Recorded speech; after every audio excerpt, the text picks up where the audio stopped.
Okay, we're in section 118 now. As always, there'll be contents to look over, examples to do, and then exercise to get busy with to reinforce what the content examples are showing you. My name is Ron Bannon. This is a draft version of Webster Wells' Advanced Course in Algebra. This document, it's a PDF document, is being made available to the Prison Mathematics Project participants. I realize there may be viewers out there, teachers and students, that want access to the document. It's not published yet, but it will be published. You can reach out to me to inquire when it's going to be published and where to get it at this email address. That's B as in boy, the @ symbol, NNON.US.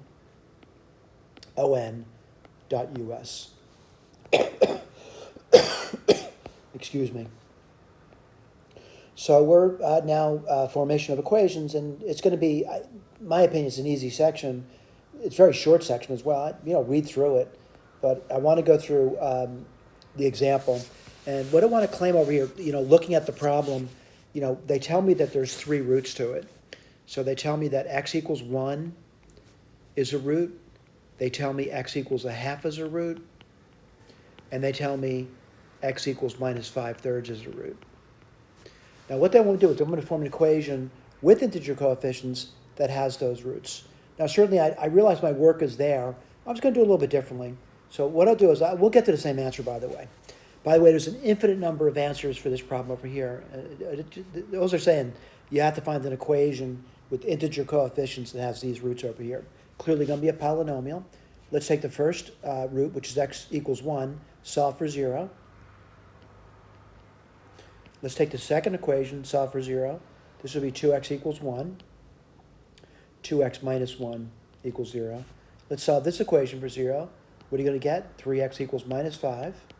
Add 5 to both sides, you get 3x plus 5 equals 0. Well, one thing I do know, I know 0 times 0 times 0 gives me 0. Well, this is a form of 0, which is x minus 1. This is a form of 0, which is 2x minus 1.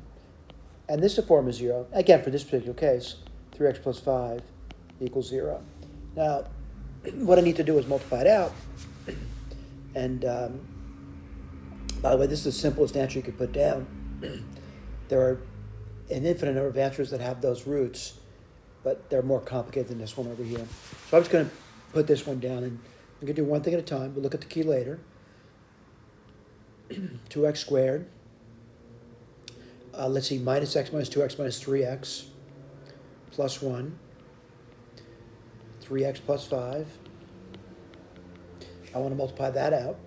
I'm going to distribute the 3x across those 3 terms.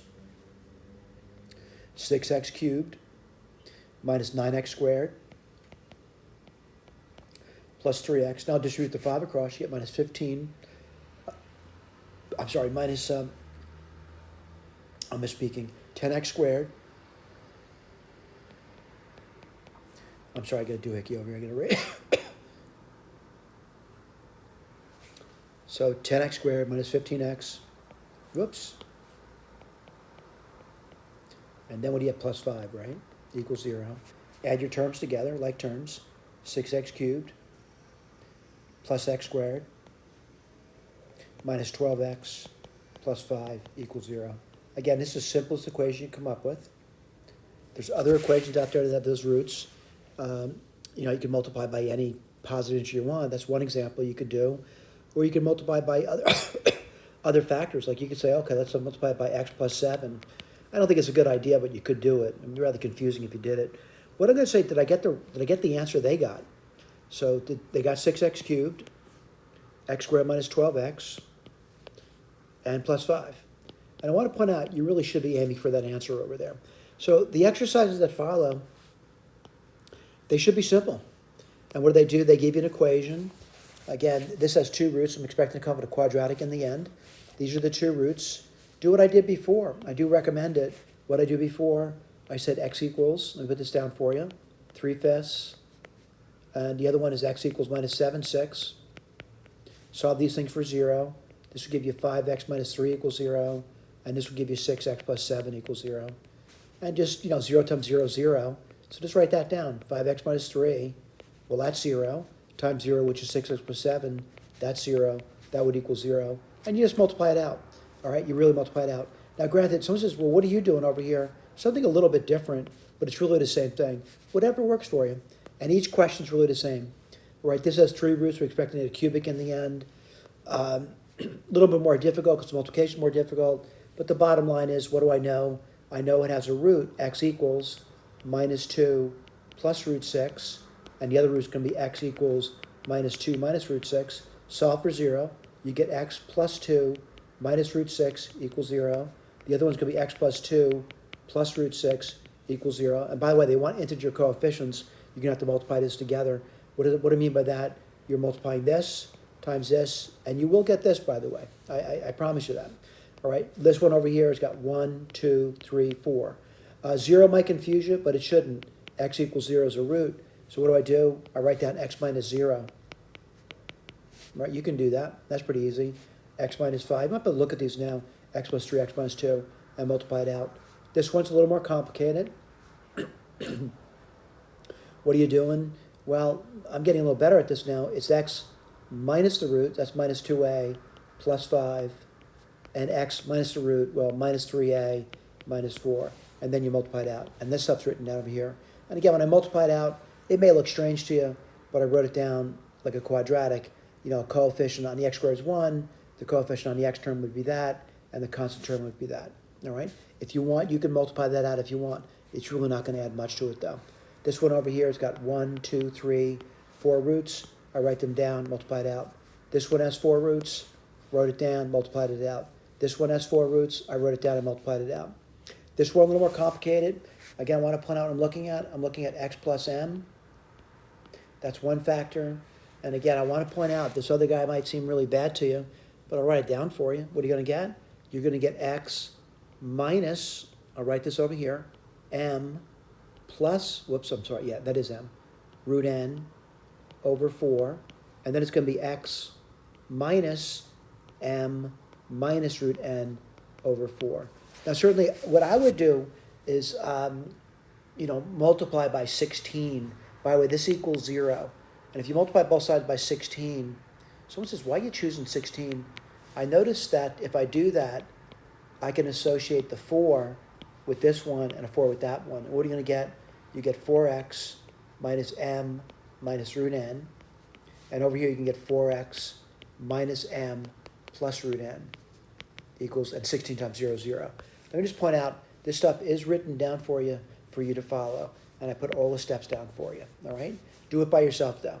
Likewise, this one over here, very similar, more difficult to multiply it out, but it does turn out to be pretty nice in the end, really does. This one, you might find it more challenging for you, but the bottom line, it's really not that much of a challenge for you. You just write down each of the factors. You know the roots. They got 1, 2, 3, 4 roots. You just write them down. All the stuff is written down for you. Again, for a lot of students, they say this is busy work.